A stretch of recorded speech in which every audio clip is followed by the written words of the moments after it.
À 77 ans, Archie Shepp est l'un des derniers géants du jazz. Mais avant de devenir célèbre, il a passé son enfance, sa jeunesse dans une Amérique où sévissait la ségrégation. Je suis né en Floride en 1937. Là, il y avait beaucoup de racisme et toutes les portes étaient marquées des blancs seulement, des noirs. C'était très difficile, ce point-là, pour des noirs. Je suis une bête, un nègre, mais je puis être sauvé. L'inventeur du free jazz fut également un militant de la cause noire. Il a tout connu, une Amérique où les Noirs étaient lynchés, ensuite l'émergence de Martin Luther King, puis la mobilisation de la communauté afro-américaine qui a débouché il y a 50 ans sur les lois du Civil Rights Act mettant fin à la discrimination raciale.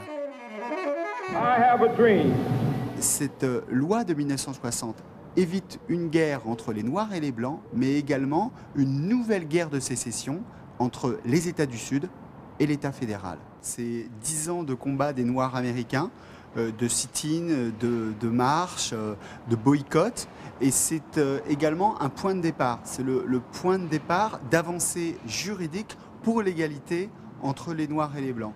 Avec cette loi sur les droits civiques, la communauté afro-américaine a évolué.